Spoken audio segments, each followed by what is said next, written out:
I don't know, folks, if that you heard that as part of our intro, but welcome back. Yes, we have been talking about a bad team a lot.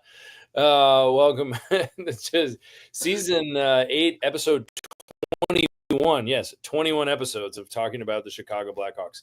Stan Mikita episodes in talking about the Chicago Blackhawks. And we're back because the trade deadline is tomorrow at 3 p.m. Eastern.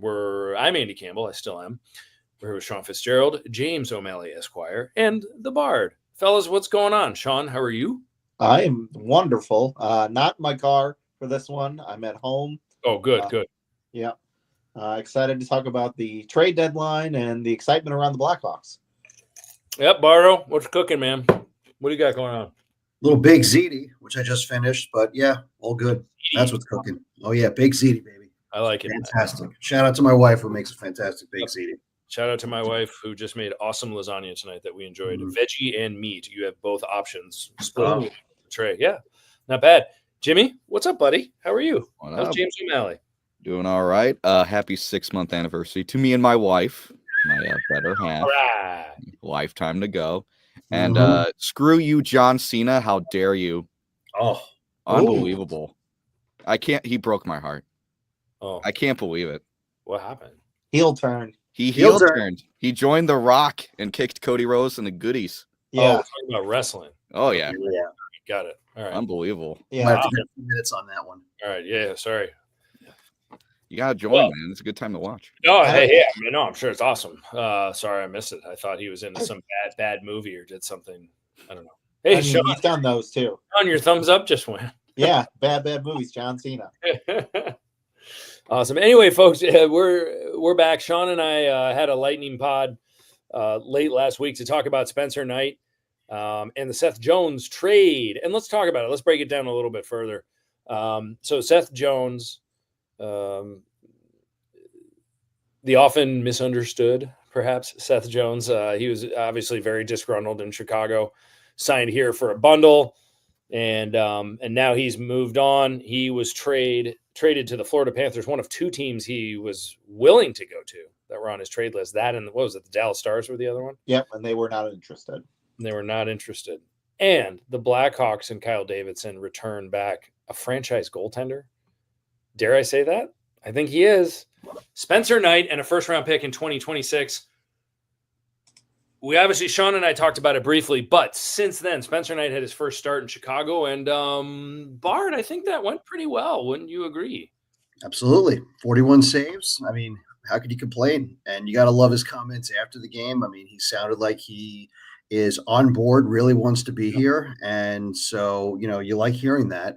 I think this is an A+ trade without a doubt. I mean, the return that they got, given what the market looked like, I mean, you had basically two teams, and then it was eventually one team, and they still got another first-round pick, like they need more of them. They got a goaltender who's still 23, who's talented, a former first-round pick. Yeah, former first-round pick. And so, I mean, and look, retaining over only $2.5 million over the next 5 years, with the cap going up and with this team, not really paying anybody yet, that's chump change. So, to me, it was an absolute home run of a trade. Yeah, A+. Even ESPN rated it as an A+. And I don't, it's funny when we talked about trading Seth Jones, when we've talked about it in weeks past, we're saying, well, don't just give him away. Please don't give him away. But then this wasn't exactly giving him away. I mean, I personally would have been fine if it was just Spencer Knight. And you get a first-round pick. And Jimmy, is this one of those, to Bardo's point, where every time you look at it on paper, you go, did this really happen? Oh, it gets better and better with each passing day. I think the thing that made me fall in love with Spencer Knight was his post-game comments. He got the game. I don't know. It's not like a belt. It's like a celebratory thing that the Blackhawks have in their locker room. And his comment was, whether in first place or last place, we're here to effing win. And I'm like, I like this attitude. And just thinking of Spencer Knight, he's 23. He's coming off back-to-back Stanley Cup appearances. He has a ring.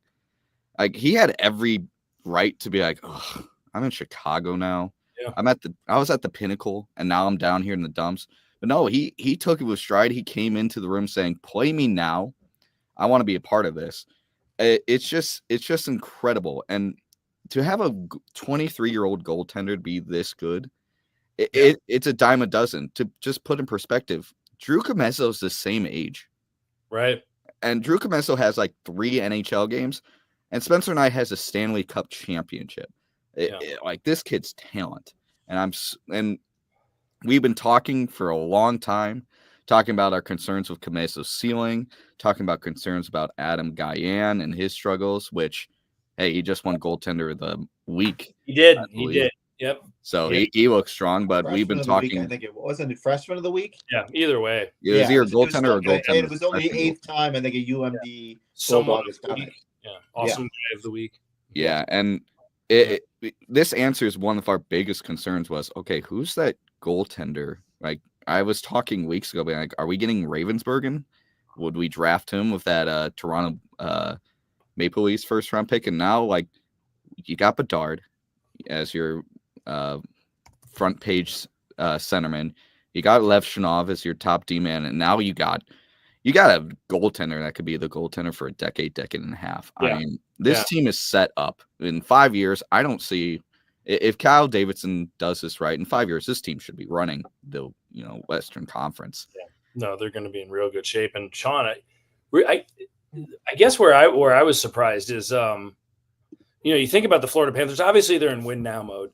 They want to get back to the Stanley Cup. They won the Stanley Cup last year.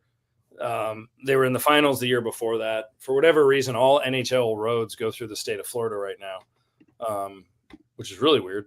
But anyway, Sergei Bobrovsky is their starting goaltender. Spencer Knight was probably supposed to be the guy by now. Bobrovsky's 36 years old. Were you surprised that they just kind of said, all right, we can just do this? And how is Knight that disposable?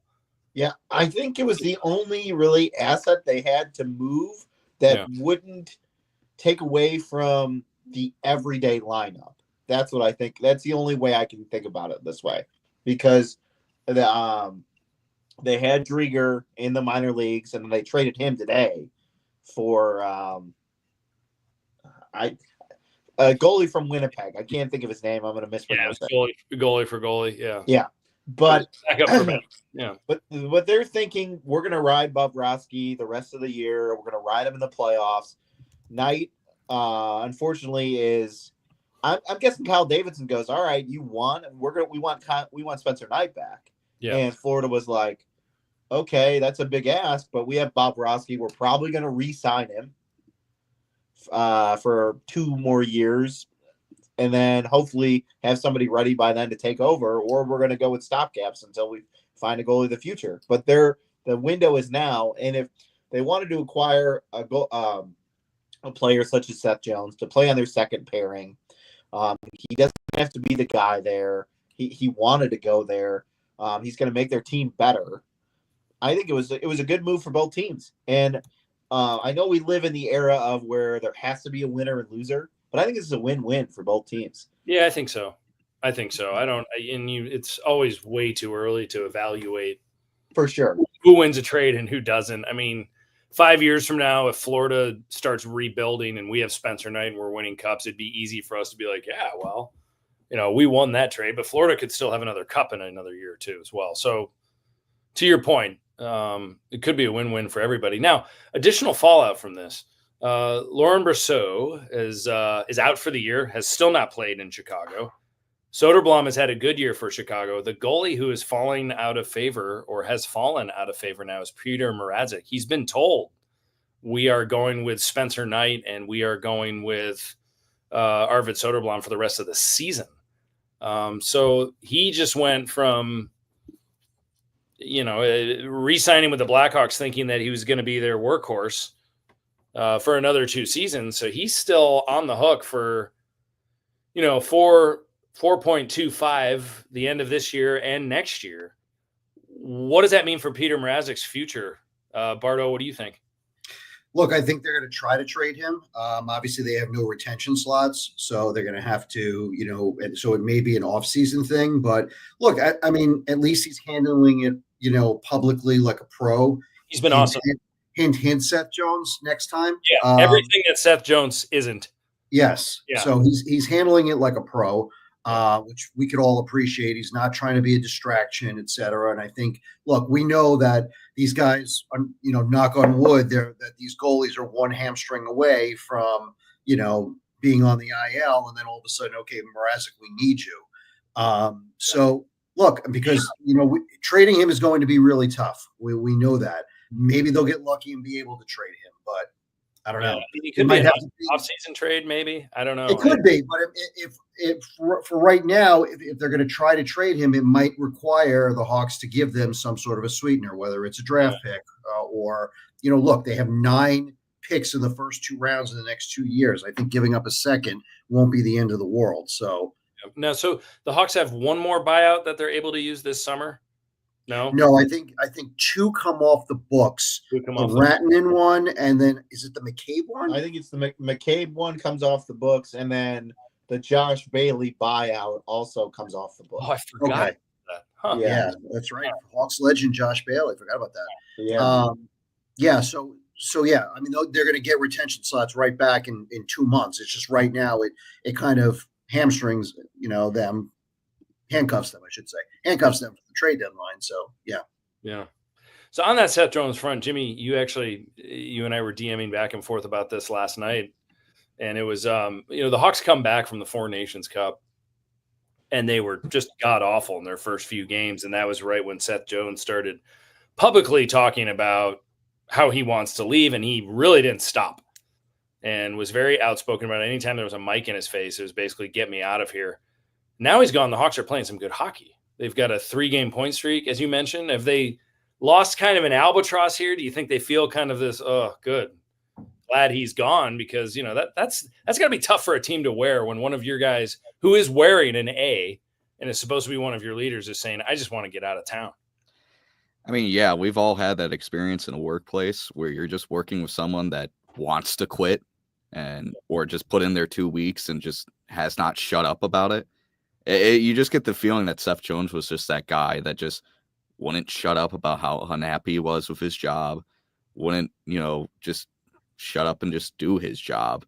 And having him gone, I think just sends a message to the team, like, obviously, like, he's not someone we wanted to be around you guys. Yeah. And I think that just, especially on the defensive side, like I made a comment even before his mistake last night. Kaiser had an okay game last night. Like he actually looked competent. And I feel like this team is just looser. They're not, they're not walking on eggshells. It felt like they were just walking on eggshells and just feeding Seth Jones whenever he was on the ice. You just had that feeling that they almost felt obliged to try to make the guy happy.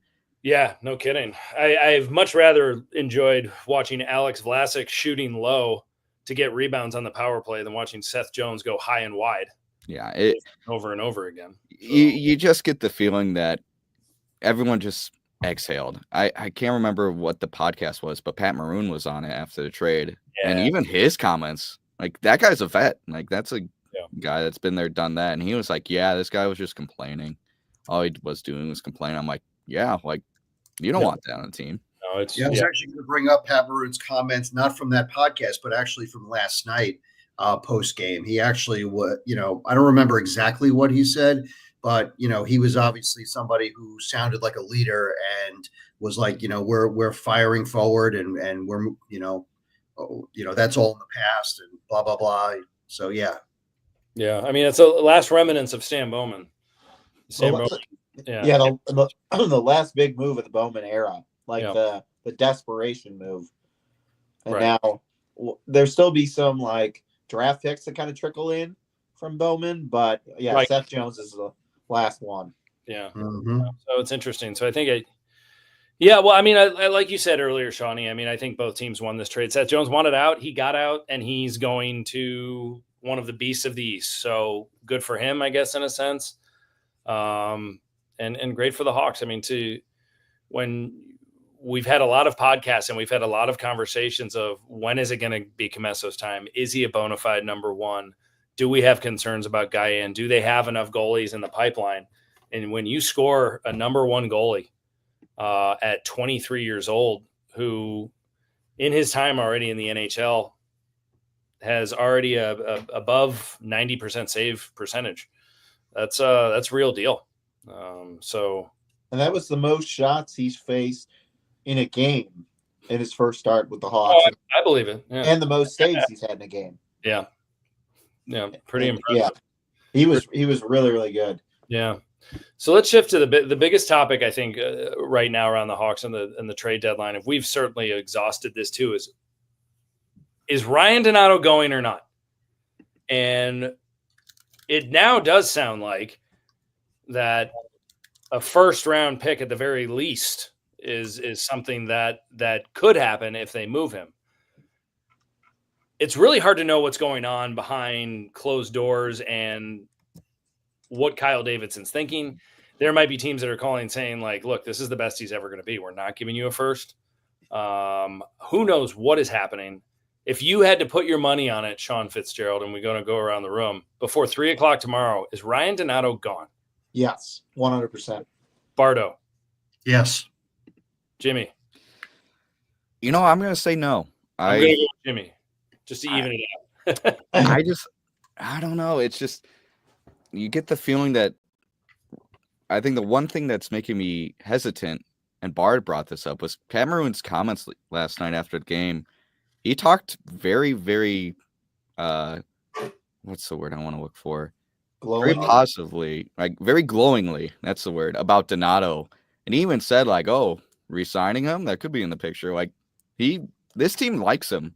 And I know he's having a career season. I know his trade value is never going to be higher, but it seems like people like him in the locker room. He's 28 years old. Let's say he regresses to the mean.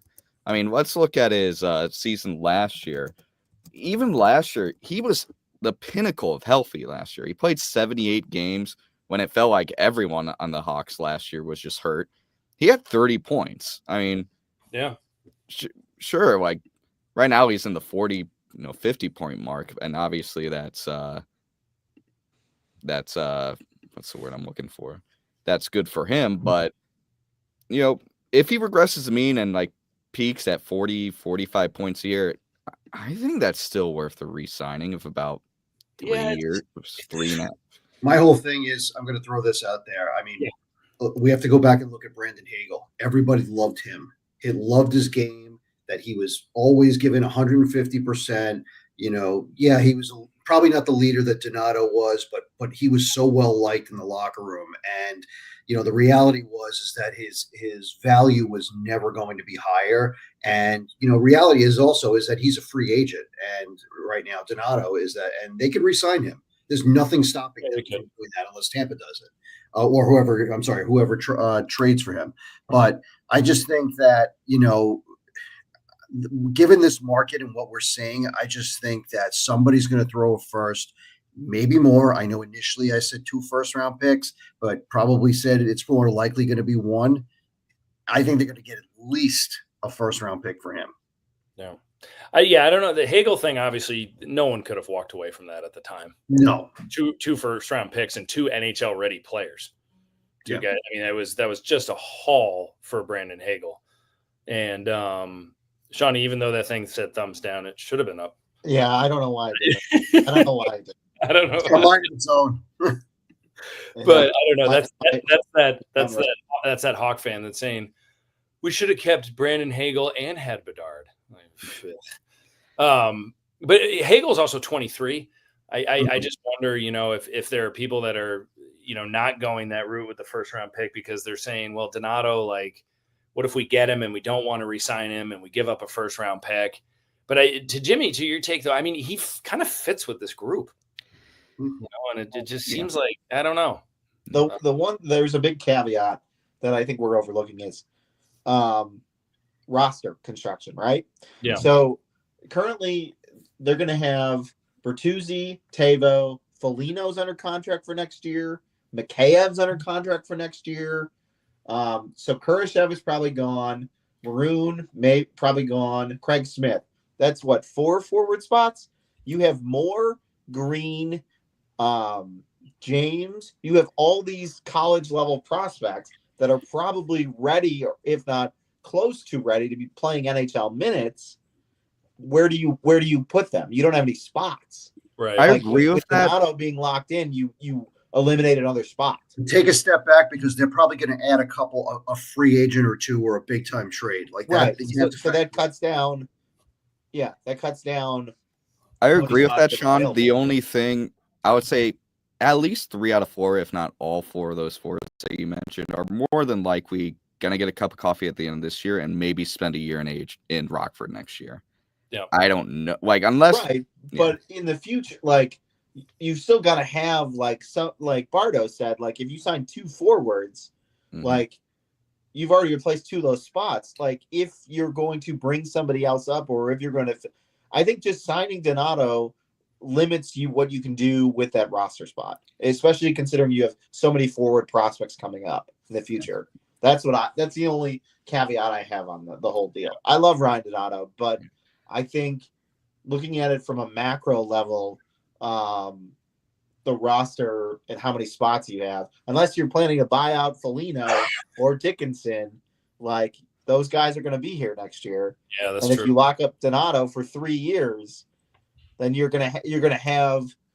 What if Oliver Moore pulls Frank Nazar and blows the doors off of Rockford, but you don't have a spot for him? Yeah, it's interesting. I never really Well, thought about that. That's a good way to look at it. I'll answer with Holy a hypothetical, I shit. guess. Let's say it's now 3:30 trade deadline Friday. Mhm. Well, if they re-up for 2x3, now he's on a 2-year contract. He's Isn't going to get more long-term. than that, by the way. Probably. I would say probably 3.5, 3.7, maybe 4, but I don't know. Maybe some teams would pay that much. But let's say he does get kind of pushed out. Let's say by next year, you can go to the trade deadline next year and be like, hey, here's Donato. Remember how much you wanted him last year? Let's say he's still pretty decent. Maybe his numbers are down. You can get him plus another year of security. This obviously is saying we didn't trade him by Friday. I think that's interesting. I think that could be of intrigue because if you get him to a 2-year deal, let's say 2 by 3.75, you have him with a little bit of security. He's kind of the security blanket. Let's say Oliver Moore, Dominic James, Riley Green, they come up, and then next year, none of them have that Frank Nazar jump. You look at it and go like, okay, all these guys need at least a year in the AHL. Yep. You got Donato as that bottom 6 depth. You can always plop him in any point in the lineup. Then you could reevaluate next summer, and then $4 million in 2 summers. That's nothing in the salary cap. You get to the draft day, you're like, okay, Moore's ready now. James may be ready. Whoever we drafted 2025 in the top 3 is obviously ready. Yeah. That's Maybe another thing to consider. If they took a forward in the top 3 this coming year and they're NHL ready, or like that's another spot you've got to fill.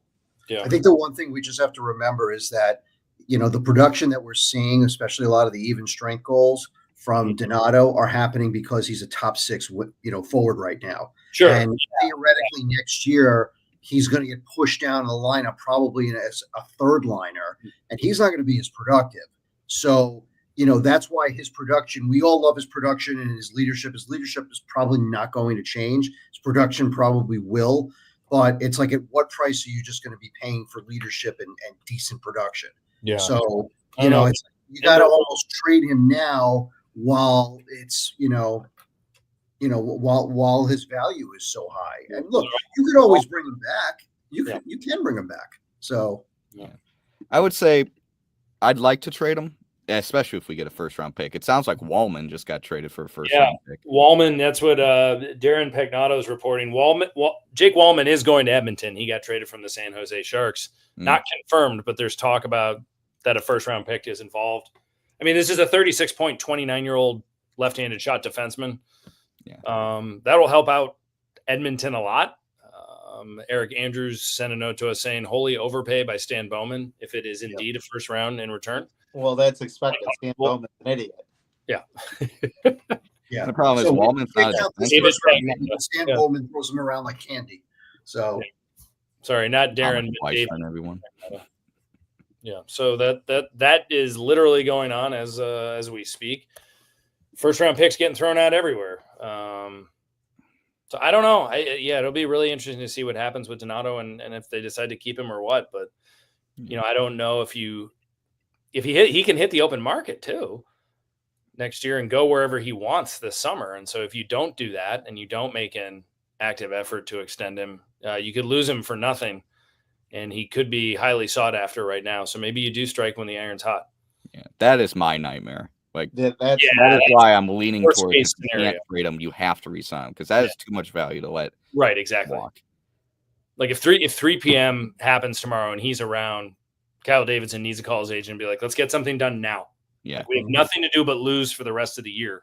So let's get something down as soon as possible. Yeah. And if you can get him back in the building for less than 2 years, even if you overpay, let's say it's 2x4, I'm okay with it.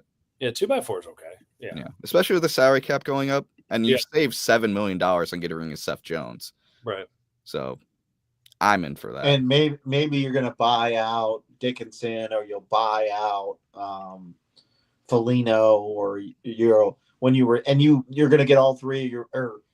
You'll get 2 retention spots back. So if you trade Mrazek, you'll retain some of his money, and so on and so forth. Yeah, I think Brody's getting bought out in the summer. I think. I forgot about TJ Brody. Yeah, that's the buyout that's happening this summer for sure. Yeah, has to be. I think his days in the NHL are numbered at this point. He just doesn't look great. Russia's warm this time of year. Yeah. Any other tradables? I mean, I'd Pat Maroon, Craig Smith. I mean, these are guys. Seem like you might deal them for future considerations. Maybe, I don't know, maybe a 5th at best. I think you can get good value. I mean, let's look at like the last couple of trades of mid players. I mean, Nico Strum and a 7th turned into a 4th. Dumoulin turned into a former 3rd-round pick, and Herman Trapp in a 2nd. Yeah. Riley Smith turned into Brennan Brisson, who is a 2020 first-round pick and a 3rd-round pick. I mean, both Smith and Maroon have more points on the season than Strum. I mean, Kunin is getting looks, and let's say Kunin goes for a 4th or a 5th. If that's the market for 4th-line plugger players, I'm putting Smith, probably maybe Maroon, but I know a lot of guys in the locker room like Maroon, so maybe he stays for the rest of the year. But I'm he's Reichel's dad. Yeah, he's Reichel's papa.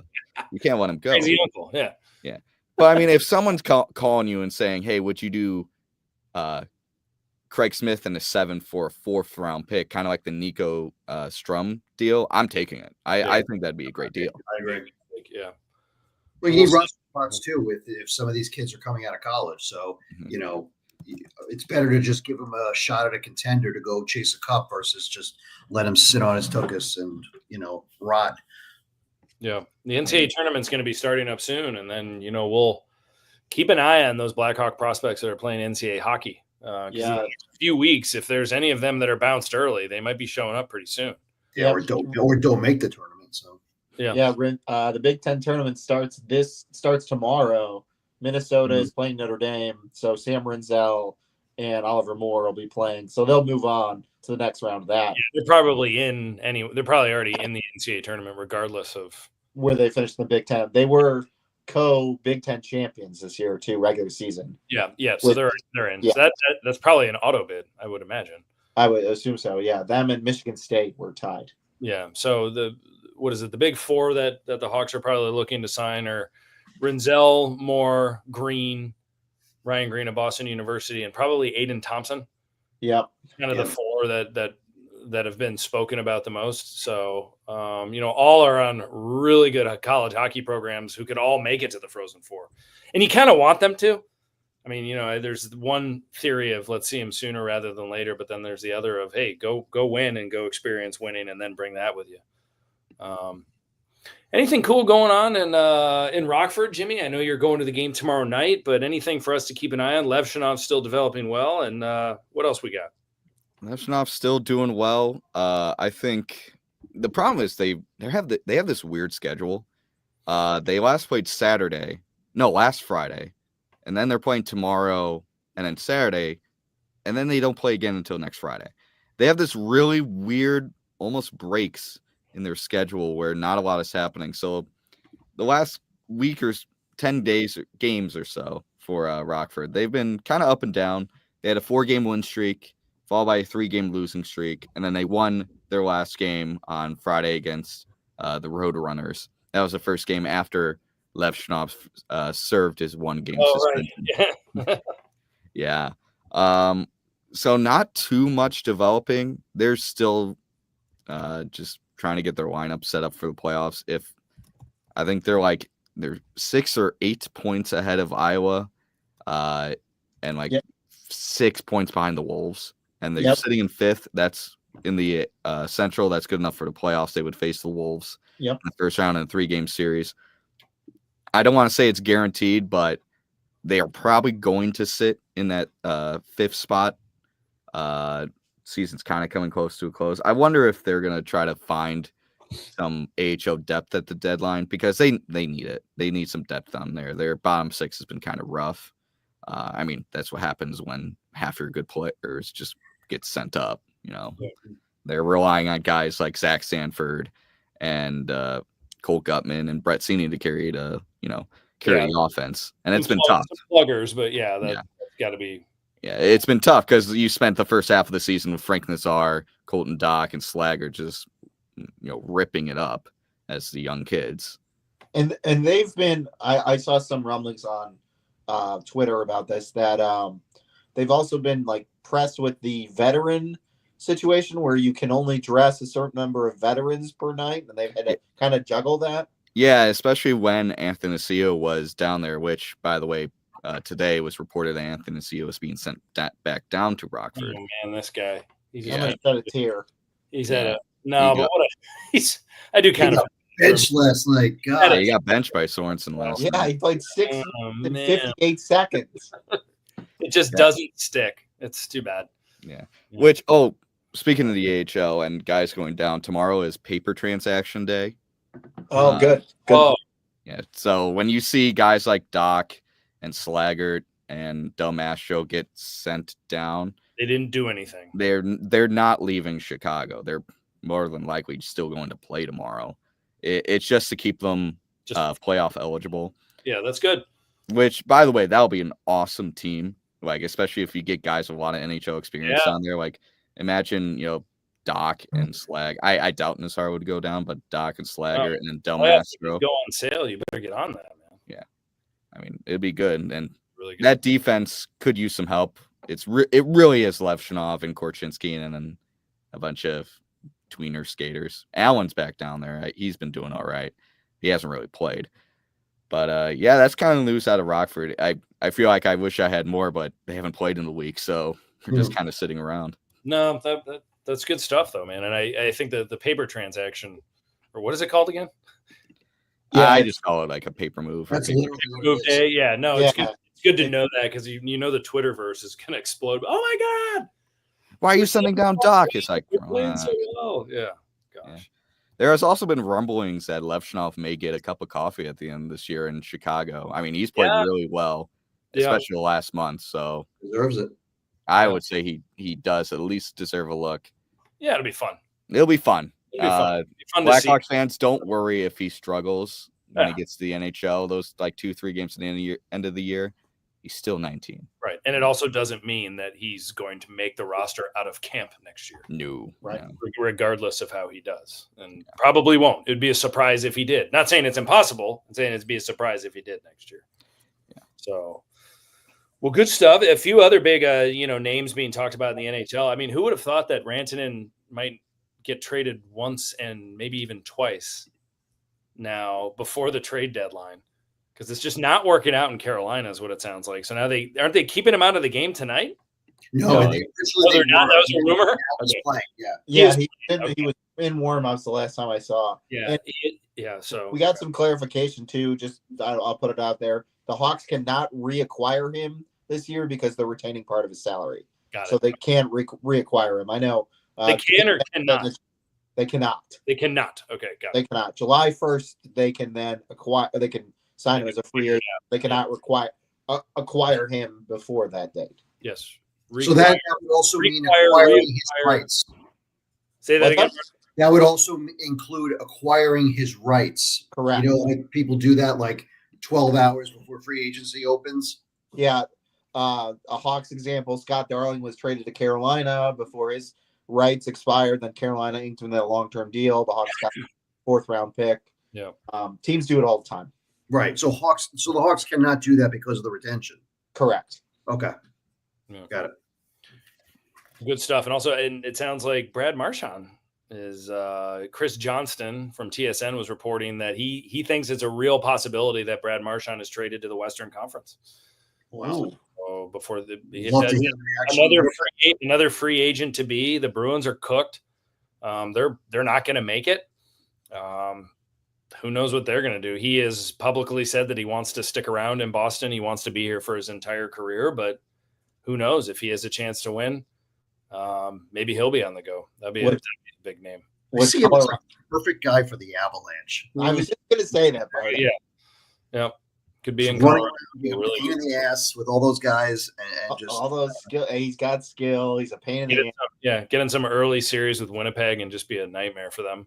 Yeah. It'd be like Claude Lemieux against Detroit, like having him. Can't believe I shook that freaking guy's hand.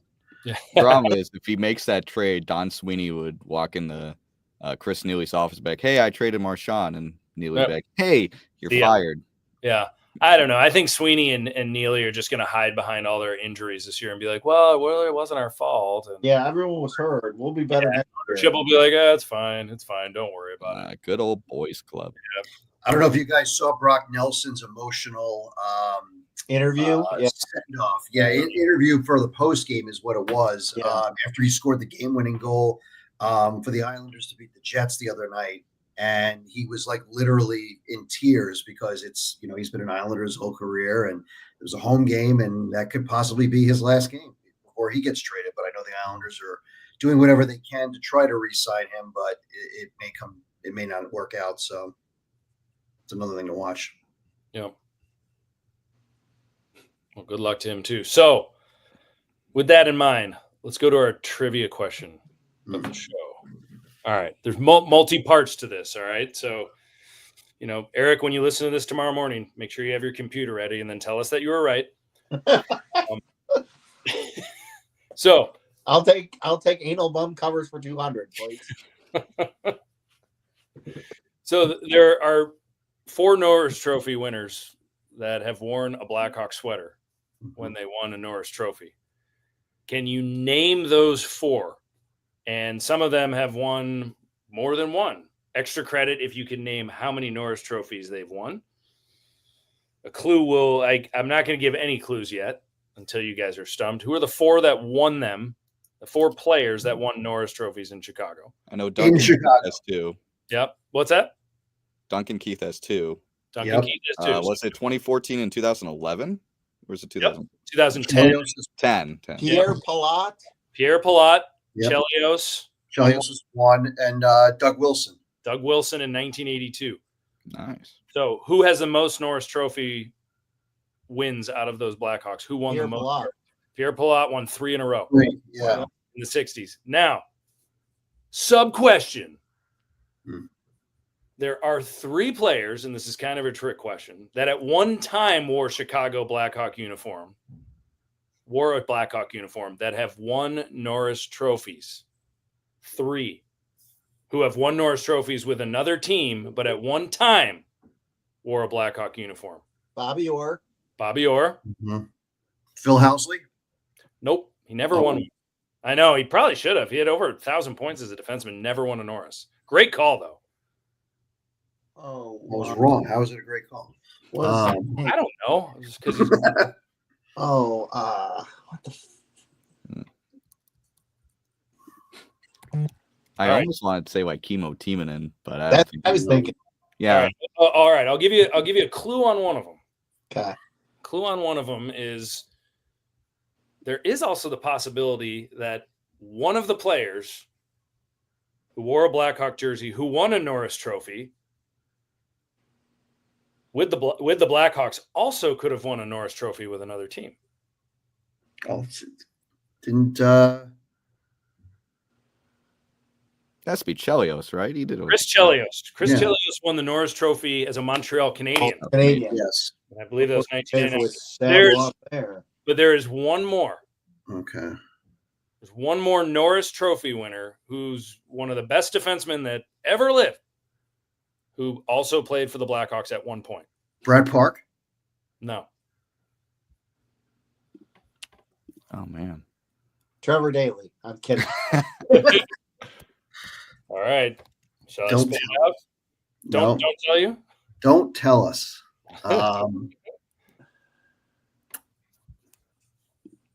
One of the best defensemen. Well, while you guys are deliberating over this, I'm going to go have a cup of Paul Coffey. There it is. That's so wrong. That's true. Paul Coffey, remember when he had like 10 games as a Blackhawk and he was miserable? It was at the end of his career. It was the end of his career. I remember that. Yeah. But Bobby Orr just hated their time here. Yeah, it just did not go very well. No. But yeah, Chelios is the only Blackhawk that has won a Norris Trophy on with the Blackhawks and elsewhere, which is pretty cool. But Pierre Palat, only one that has won 3. Mm-hmm. And he won 3 in a row. So now that trivia question, folks, was on the suggestion of Sean Fitzgerald, who mentioned, Seth Jones never won a Norris here. So maybe we could talk about Blackhawks Norris Trophy winners. Mm. All right. Any other final thoughts, fellas, before we wrap up the evening? Have we got the Woolman entire trade yet? I'm still trying. I'm like refreshing Twitter. Nobody is given what they've given at what Edmonton has given up to get him. Yeah. One final thing from me, and I think we can all probably agree on this, is for those of you out there in Twitter world, Instagram world, social media world that are doubting this rebuild that the Hawks are going into, go do yourself a favor and read the ESPN.com article that came out this week. I don't remember her name. Rachel Dory. Thank you. Absolutely fantastic. Fantastic article laying it out in clear as crystal, black and white. Fantastic article. I read it and I'm like, and look, I'm all about the rebuild and I'm totally for it and I get it. But just reading how she put it, it was like, oh my God, I'm really excited for this. And so, yeah, they're not winning right now, but it's coming and it's going to be here before you know it. So just watch. I agree. And you know who we forgot to touch base on, and that article kind of reminds me, is she mentioned in that article that Jake McKinnon, Nathan McKinnon only had 38 points in his second season. And so, if those are worried about Connor Bedard, just cool your jets for a minute. But, we totally forgot that topic altogether. And we still have a little bit of time. What is going on with Connor Bedard? What is eating away at this young man? He hasn't had a point in 7 games. He hasn't had a point since coming back from the Foreign Nations. He does look a little tired. I think someone before the show said, when we were kind of just chatting it up, that physically it's taking his toll. He's really getting pushed around a lot. And he is undersized. He is. And physically underdeveloped. He's getting chances. He's focusing on the stuff in the face-off dot and trying to get that done. Any of you have any concerns or worries about him? No, he's a boy. He's 19. And he's got very little talent around him. I mean, the most amazing thing that I thought was kind of like picturesque, I don't really know what the word is, but, I don't know if you guys noticed when they showed the replay, I think it was Teravainen's power play goal, when Bertuzzi got it at the doorstep and he shot it and it went like parallel to the goal line. And then, so it was like everybody touched the puck except for him. So it's almost like he's become like a decoy in a way. And maybe that's coaching and maybe that was just, a symptom of the play or whatever it was, but just seeing him obviously celebrate, but like everybody else was getting all the glory and touching the puck and he was just there. So it's just like he's drawing guys there. And so I just think he's, he doesn't have to force things now. And I don't see that he's doing that. I think he's letting other guys, make plays. And it's just not everyone's just sitting there waiting for him. I think we're past that now. Yeah. So I think once he gets more talent around him, we'll start to see. And obviously, look, it's going to grow into his body a little bit more. He's only 19. And quite frankly, he's a better player this year all around than he was last year. So we have to take that into account too. Yeah. I mean, he's still learning how to be a center. Yeah. At this level. Mm-hmm. But it's not a work ethic thing. No, it's definitely his interest. He's back checking his tail off every single shift. Yeah. And Sorensen said that there's been chances, and he's just not it's just not gone in. Like he's had before. People are happy with his play. Yeah, it's not like he's dejected. I mean, obviously he's disappointed that he's not scoring, but also think about this: like the most games he's ever played in a season was 68 last year for his entire hockey career. Good point. You're in another 2 weeks, where maybe he was resting or off the ice, but that's still 2 weeks longer than what he's used to playing. And he's 19. And he's 19, and he's already played 62 games this year. Yeah, with 20 to go, he's gonna exceed what he played last year. Yeah, and I think also the big thing for him, he and his comments today kind of prove it to me. He's just like he sees his value in what he can put on the score sheet. Like he doesn't care how good he is in the faceoff. He doesn't care about his. Not that he doesn't put effort, but he doesn't like see it as a value for him. It just definitely seems like if I'm not getting the puck in the net or setting up guys for puck in the net, I'm not doing what I'm best at. And it's going to take a little bit for this young kid, obviously again, 19, to realize that, hey, like you can have a great game. You can help the team win and not put points on the board. It happens. The best players in the world do that. And I also think, from the time he could put on skates until 18 years old, he was the best player on the ice. Yeah. On the best team. He probably spent a decade and a half always winning. He's getting a culture shock. And it sucks. It sucks. No one likes just hitting a roadblock when you just cruising and just the best of the best at every turn. So it's growing pains. Like he wants to score. He wants to win. He's disappointed that he's not scoring because he sees that it's not translating to wins if he's not scoring. And that's just a 19-year-old going through it.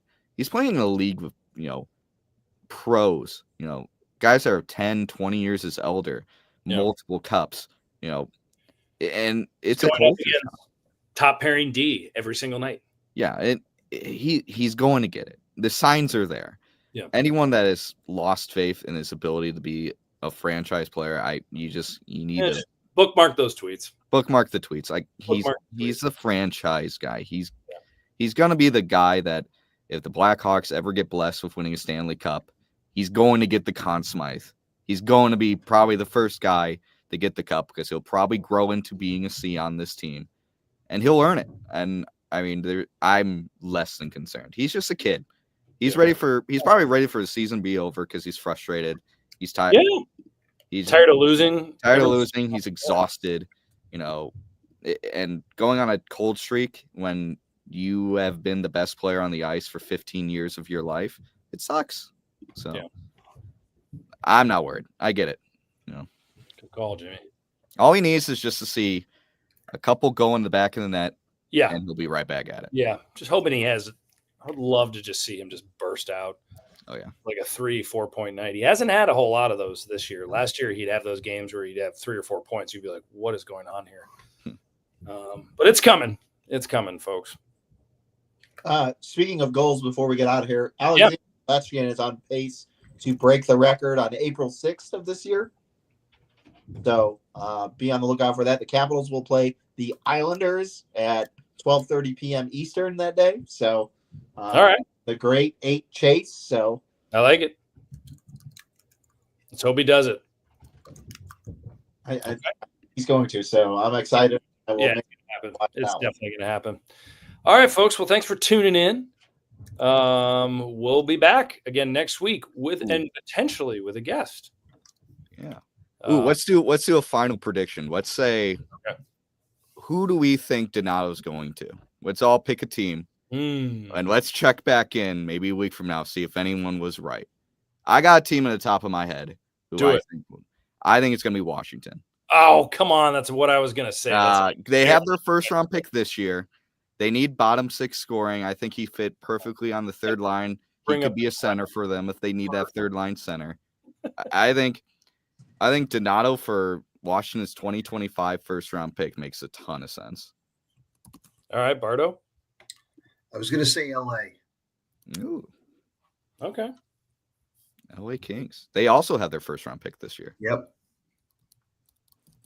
What do you think, Sean? I'm going to go with the Tampa Bay Lightning. I don't think they're done wheeling and dealing. I Yep. know they don't have a first round pick until 2028, They but traded for Donato.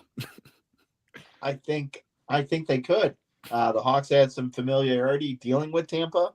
Mhm. I think for a young general manager like Kyle Davidson, dealing with a GM he has some rapport with is something that he's gonna look for at the deadline. So I'm gonna go Tampa, and Tampa's not done adding. I know they added Yanni Ford today, but they're still gonna add. This is, I think, this is the last shot I think they've had. They're gearing up for the last run. Yeah, they're making the last run. Yep. Yeah. Without They want to get another one for Hedman. I think they're seeing kind of the light at the end of the tunnel for Hedman's career. Yeah. I think the next 2-3 years, I think they're going to. Themselves forever. Yeah.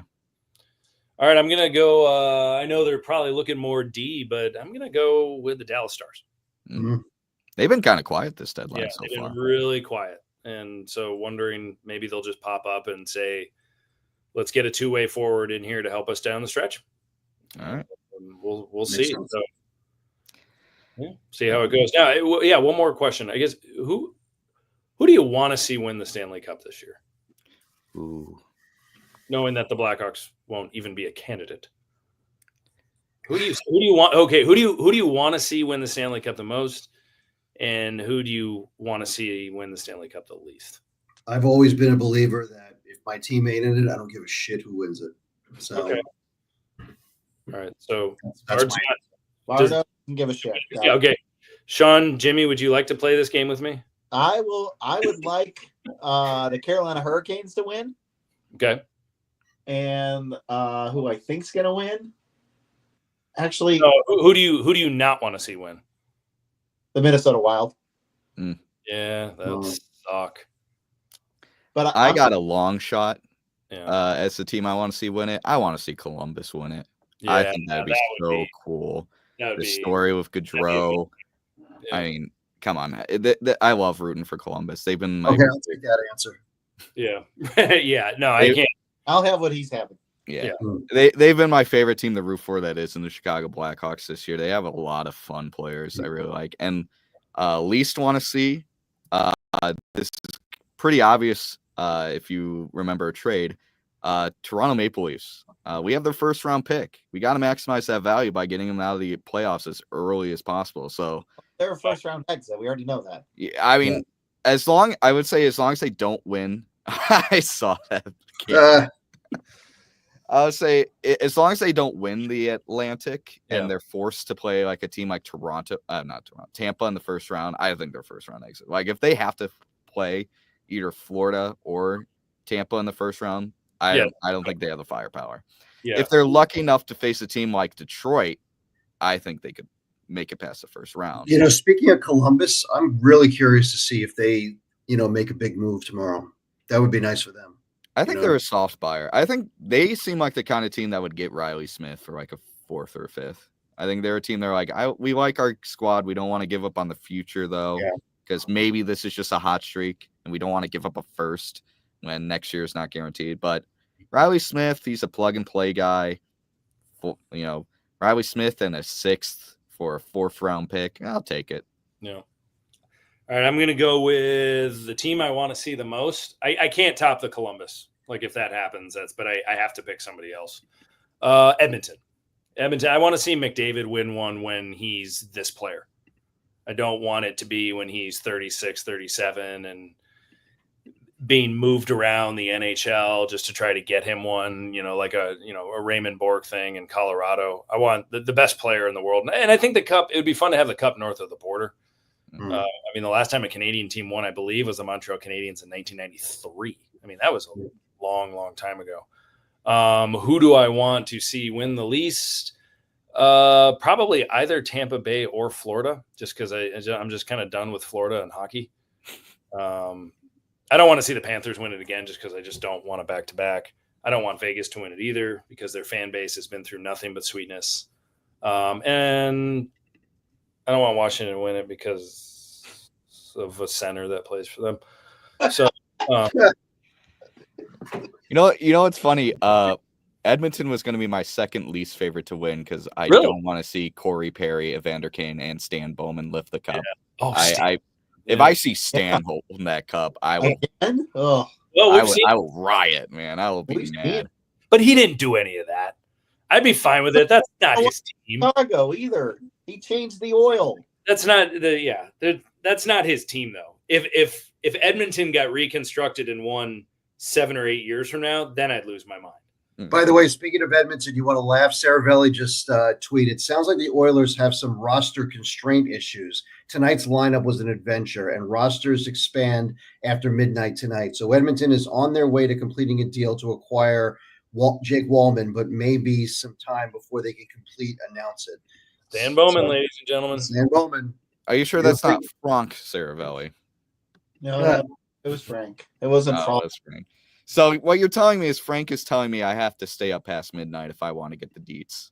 Yeah. He's also telling you that Stan Bowman screwed up another roster. So Don't worry. He'll trade for Mrazek. He'll really screw things In up for himself. 2009, Stan Bowman, didn't he screw up someone's offer sheet? Was it? Yes, screwed up Dave Boland's, Dustin Bufflin's. No. It was before that. you're talking about the facts. It was before Talon got let go. There was some sort of contract issue. Yeah, it was Versteeg, Boland, and Bufflin. He didn't check the box for the draft pick compensation. That's why they had to pay them. And then Talon fell on the sword, but everybody that was Stan Bowman's job was to do that. right, and he screwed it up. He didn't do it. Right. So then Talon resigned as general manager and stayed on as special assistant until he left to go to Florida. You know, I'm going to have a hot take. Talon's not that good of a general manager, and we saw it in Florida. I mean, the expansion draft giving up Riley Smith and Jonathan Marchessault to protect, what's his name? Petrovic. Awful move.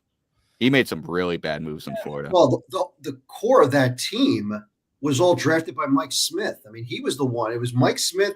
And who was the other guy that was they got from who was the GM in Buffalo that was the assistant GM for a long time? Oh no, I never. No idea. I have no idea. Oh God, what's his name? He's been around the league so many times that he's a really Tom good Rowe? No. Let's see. Randy Sexton. No. Jock Martin?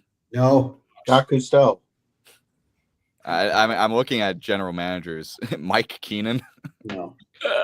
God, he was there. Jacques Cousteau. I think Jacques Cousteau was dead. Yeah. It was hold on a second. He's dead. Cross him off then. Such a good All movie. right, folks, we're getting a little too goofy. We're gonna shut it down while Bard's looking for Jacques. And Jock Strap, that's who it was. there it is. T. All right. Hey, good Rick show. Dudley. Rick Dudley. Rick Dudley. Oh my gosh, yeah, Rick Dudley. I forgot about him. Yep. Rick Dudley. The That former- guy knows former talent. New York Knicks center. No, that would be Chris Dudley. Oh, okay. Nets legend. All right, folks, we'll be back with some more action next week and hopefully more to talk about on the trade deadline. Now, Shawnee and I have, we get that itch every now and then. If the Hawks make a big move tomorrow night, be ready in the Twitterverse. We might jump on quickly, whether it's sitting down in an office chair or in an automobile.